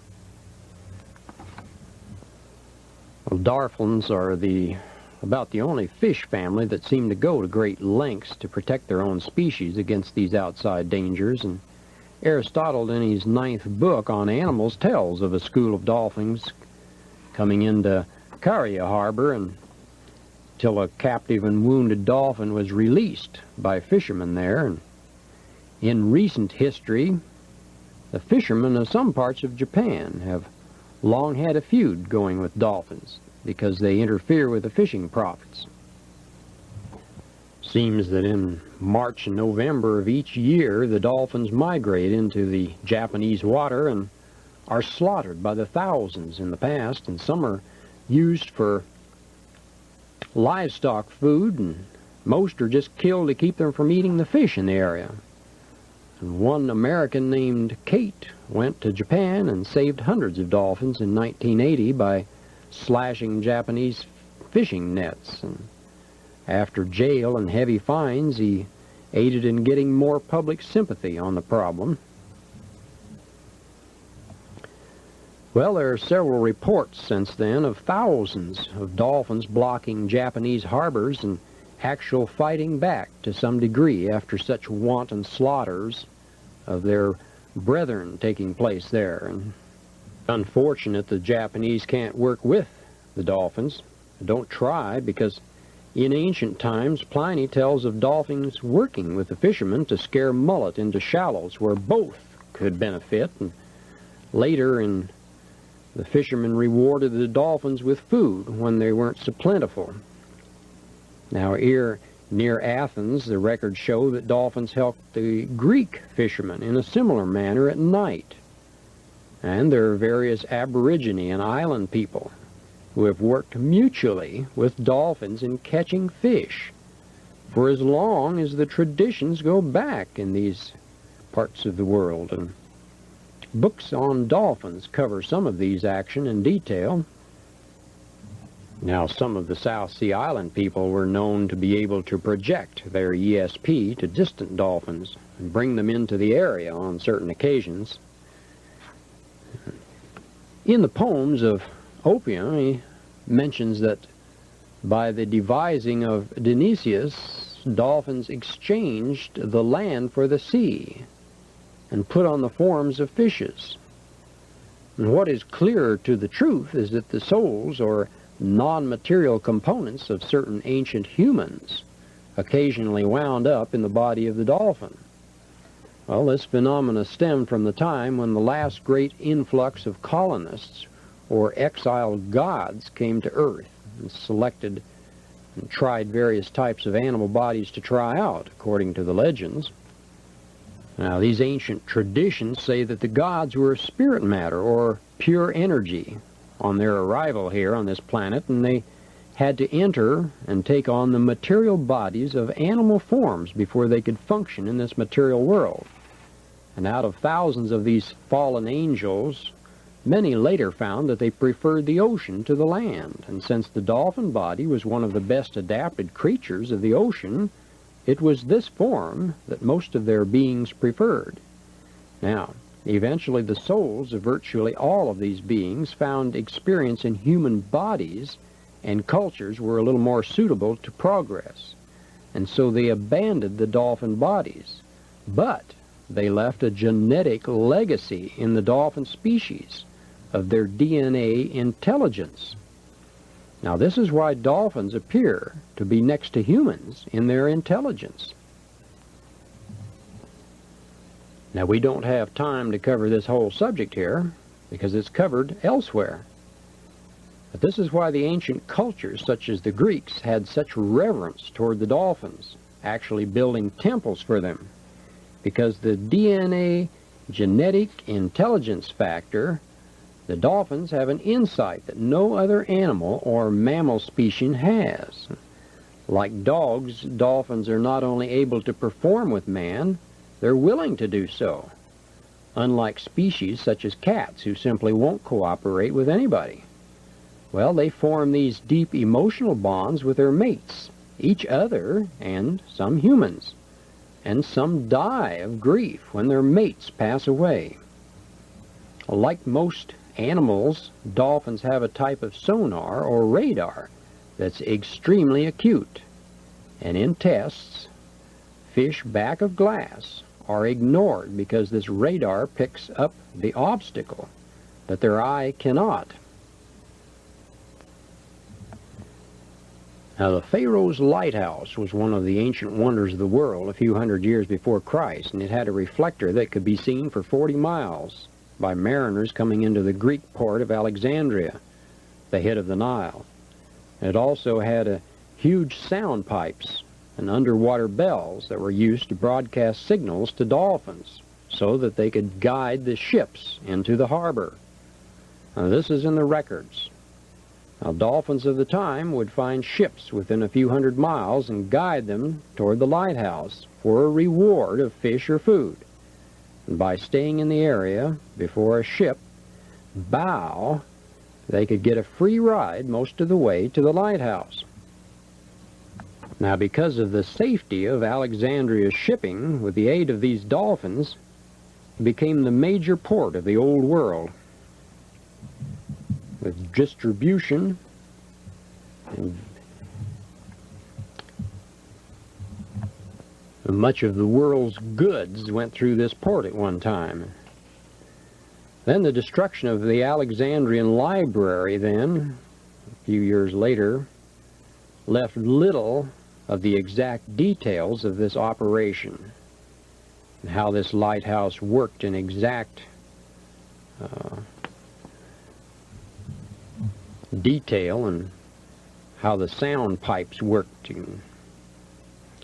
All we're getting today is the second-hand accounts of this lighthouse, and we do know, however, that the dolphins were instrumental in guiding the ships to the harbor and making this port the great success that it was back then. Well, if porpoises are so smart, why aren't they rich? That it pointed out here in this cartoon. This is because, as we pointed out, that they carry the DNA pattern only. They do not carry the soul pattern, which carries all of the combined information that's built up over thousands of years. And if dolphins were still receiving humanoid souls, they'd be making machines, and they'd be having a unit value system under the ocean like our money. And they have neither. So all they have actually is the DNA carryover of intelligence. And as I say, we do cover this subject in the Earth Story report.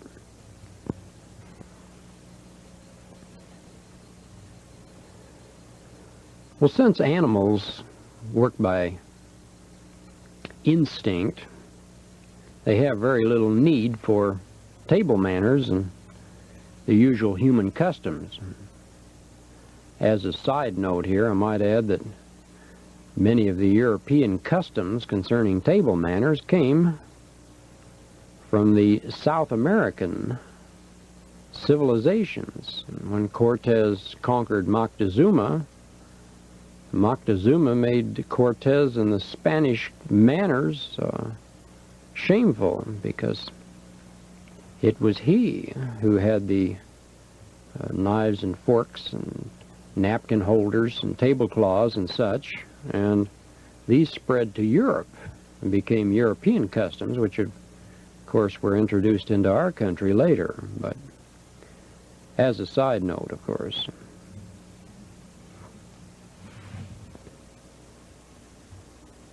Now, in 1799, there was an American Philosophical Society journal that Thomas Jefferson often recorded interesting articles in, and wrote articles for, and he recorded that some workmen in West Virginia unearthed the bones and claws of a close relative to a lion who was 3 times the size of a normal lion.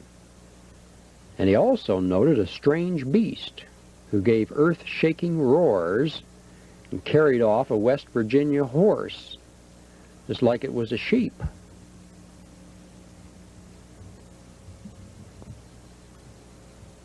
Well, P.T. Barnum was a mastermind when it came to figuring out what the public liked to see, and he went to England and bought Jumbo, the gigantic elephant, brought him to New York, created a sensation when he showed him in Madison Square Garden and later showed him in his museum. Was popular for many years. In various ship logs, there are occasional references to actual whales and large fish caught in the ice of giant icebergs.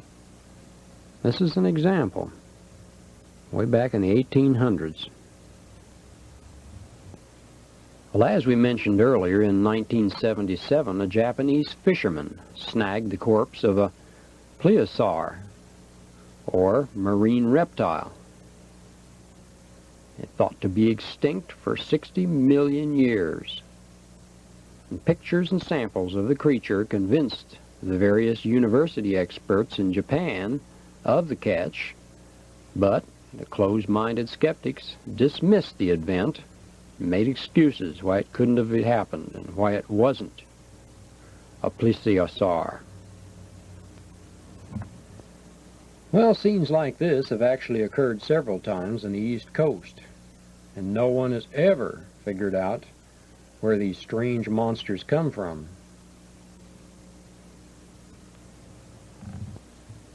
Well, the rarest and most dangerous animal for its size in the Western world is probably the wolverine. The Indians have long called this little animal the evil one and the Indian devil.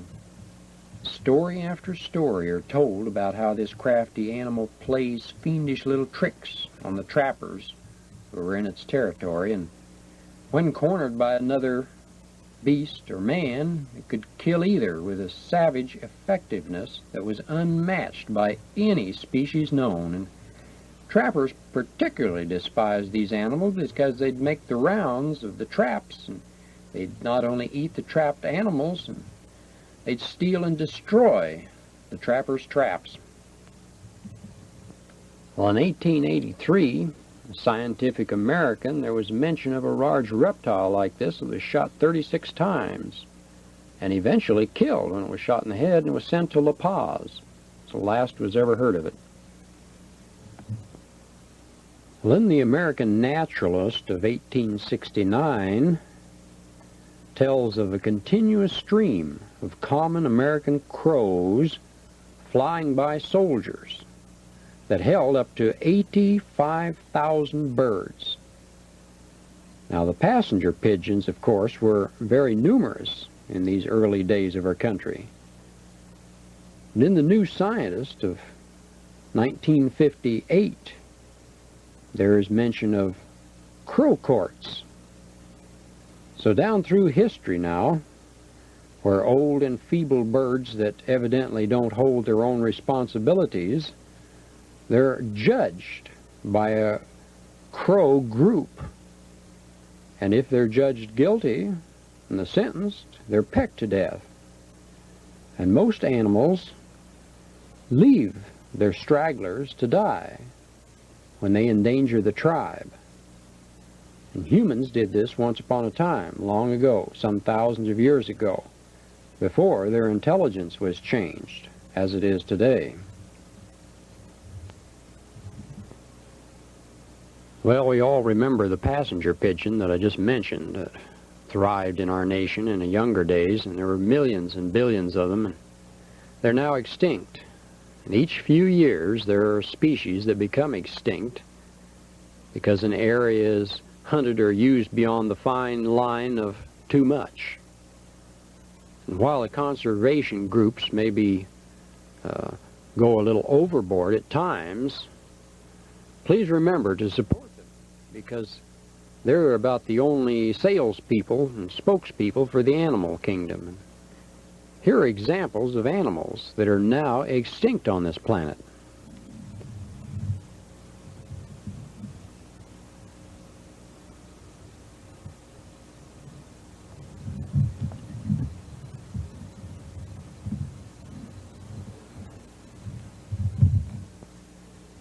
Well, if you don't think nature's clever by this time, dear hearts, take a look at this. This is a virus, and it's a piece of molecular machinery. The tail fibers that you see recognize the surface of a bacterium and grab onto the surface, and then the little end plate comes down to the surface, and it cuts a hole through the cell wall of the bacterium, and the sheath collapses, and this part gets jammed into the bacteria wall, and the DNA moleculars are injected into the cell, where it proceeds to take over the molecular machinery of the cell, directing it to produce more of these little viruses. And then the cell bursts, and you have more of these little viruses around, and pretty soon they're all over the place. And since they attack bacteria, this illustrates that even germs get sick.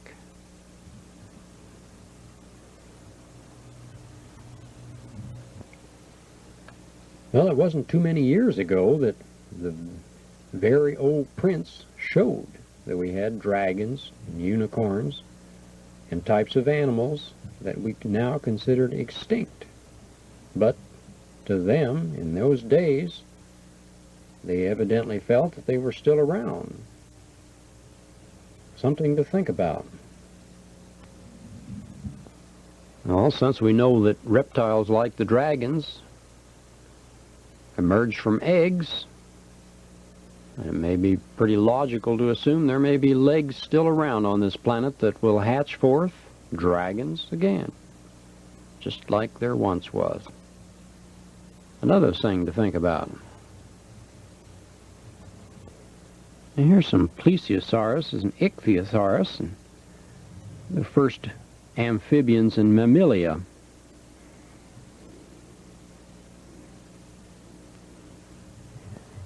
And here's a Mesosaurus and some Telesaurus.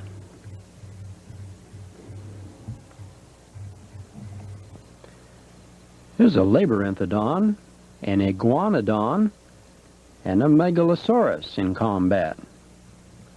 It's a good idea not to believe everything you see, because science is constantly changing their opinions about how things were back then. For instance, a Science Digest issue of 1981 pointed out that a century ago science felt that the dinosaur looked like the model it left, where in actuality many now feel that the dinosaur looked like the model at the right. Quite a bit of difference.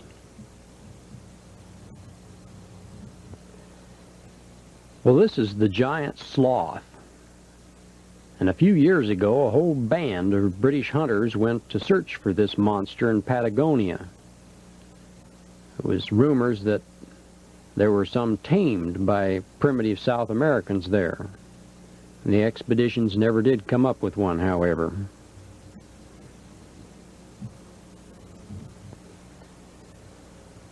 Well, these are the type of ancient plants that turned into coal and gave us the coal that we have all over the planet.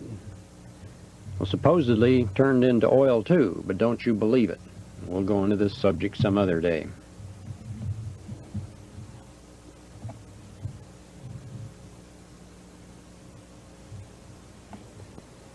Now, there are hundreds of cases in the records where frogs and frog-like creatures have fallen from the sky, and why this occurs is anybody's guess.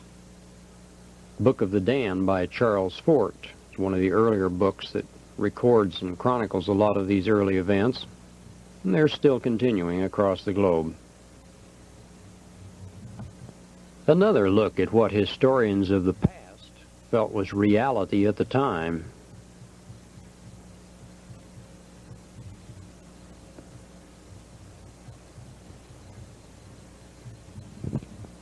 Remember King Kong? It was made by Ernest Schoedsack back in 1933. It was a masterpiece of special effects.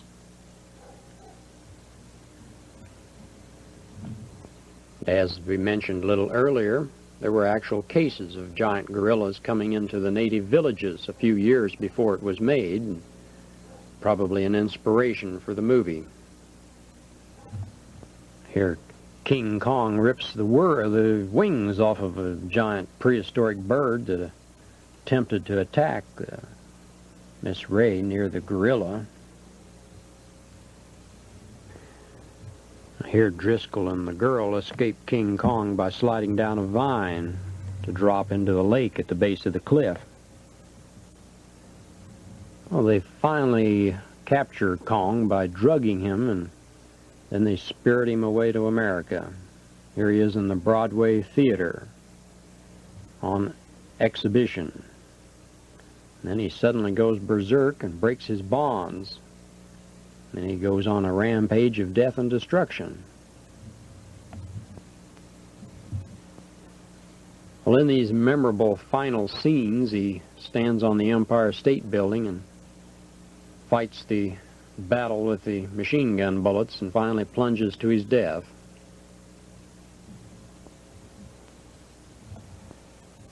And here's the mighty Kong after he plunges to his death. And what do you classify vampires as? Humanoids? Animals?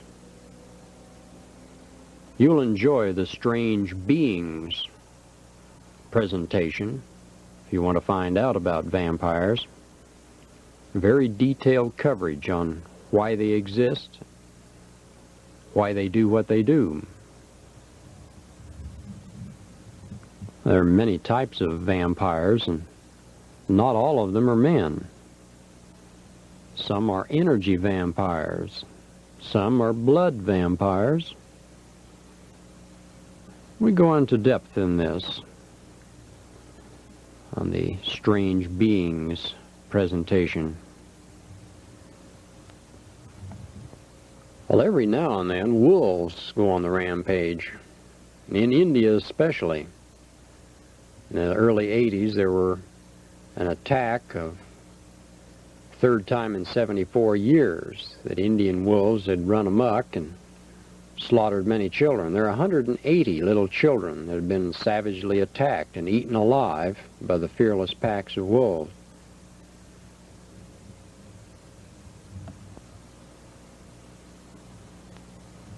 And what about werewolves? Well, they've been recognized and feared for thousands of years, and there seems to be two types of werewolves. The conjured other dimensional types that are mentally created, and the actual physical types that savagely kill humans. An example of a typical or recent attack occurred in a village 150 miles southwest of Sao Paulo, Brazil, and 37 persons were murdered and mutilated by what one eyewitness called a hairy-bodied humanoid with wolf's head. More peaceful conjured werewolves are from a practice called weir-changing or lycanthropy. All through history there are traditions of priests and shamans who can alter their human spirit body shape into another animal form. Well, in primitive societies, shamans would use the animal bodies to escort diseased tribe members to the afterworld, or lead wolf packs to other areas away from the tribal sheep and cattle, or simply to bring clearer understanding to followers or tribe members or themselves. In any case, the motivation back of the transformation was what turned the art from useful shamanistic ritual into a depraved horror. The disease known as lycanthropy sometimes causes werewolf-like tendencies, and Albano de Jesus was a northern Portugal resident who had this werewolf disease for many years. And when he had his fits, he'd sometimes attack animals and perform superhuman feats of strength without remembering them later. And in a fit, he could walk and jump gigantic distances, like he could jump 30 feet in the air, defy gravity, walk on fire, swim like a fish, and on his death in 1976, his body decomposed in a single day, and strange, foul-smelling liquid poured from the cracks in his coffin. Witnesses of media in Portugal are the only too happy to recount the performances and experiences to researchers going in and researching this. So this is Al Fry, and ending this little presentation, and we hope you'll stay in touch. This incredible inquiry series of ours, and enjoy your time here, because this is one of the most unusual planets in this section of the universe. Bye-bye now.